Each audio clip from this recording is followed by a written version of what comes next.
Welcome back sa aking YouTube channel mga trops. Kung bago ka pa lang, please click the subscribe button at notification bell para lagi kang updated sa boxing news. Ryan Garcia at Floyd Mayweather Jr. namatang sabay na nag-iensayo sa isang boxer gym sa Miami, Florida. Sa post ni Ryan sa kanyang social media account ay makikita dito ang larawan at video na magkasama sila ni Mayweather. Ayon sa caption ni Ryan ay nag-iensayo lang sila ni Floyd at walang nangyayaring contract signing. Habang nagre-relax ay nakikinig at natututo lang daw siya sa one of the best in the world na si Mayweather. Nag-reply naman ang promoter ni Ryan Garcia na si Oscar De La Hoya sa pamamagitan ng tumatawang emoji. Dahil sa tugon na ito ni Oscar ay masasabi natin na may tension pa rin sa pagitan nila ni Ryan. Nasabi na noon ni Floyd na ayos sa kanyang papirmahin si Ryan kung wala itong obligasyon sa Golden Boy Promotions. Kaya posible talaga na ang susunod na promotions ni Ryan ay ang Mayweather Promotions.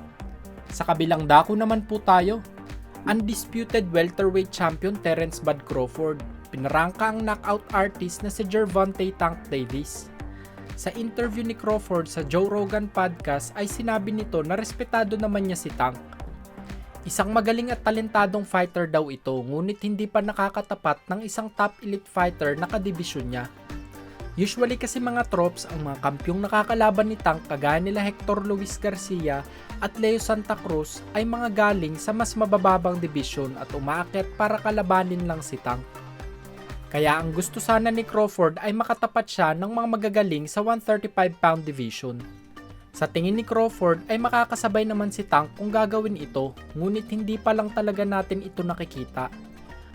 Matatanda ang nagsabi noon si Floyd Mayweather Jr. sa isang interview na hindi na nila ipapalaban ang mga fighters ng PBC sa mga fighters ng ibang promotions dahil pinakikinabangan lang ng ibang promotions ang mga fighters nila.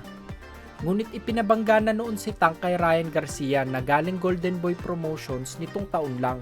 Kaya sana magtuloy-tuloy ang malalaking laban ni Tank Davis. Plano rin ng kampo ni Tank na bigyan ng rematch si Isaac Pitbull Cruz para sa susunod na laban ni Tank. Ngunit bukod dito ay may malalaking pangalan pa sa lightweight division na siguradong magbibigay ng magandang laban kay Tank. Kagaya nila Vasily Lomachenko, Devin Haney, Shakur Stevenson at Frank Martin. Sa tingin nyo mga trops, sino ang dapat ibangga kay Tank Davis? Comment nyo lang ang sagot nyo sa baba. Kung nagustuhan nyo ang balita na iyon mga trops, bigyan nyo naman ako ng isang suntok sa like button dyan. Yun lamang po at maraming salamat.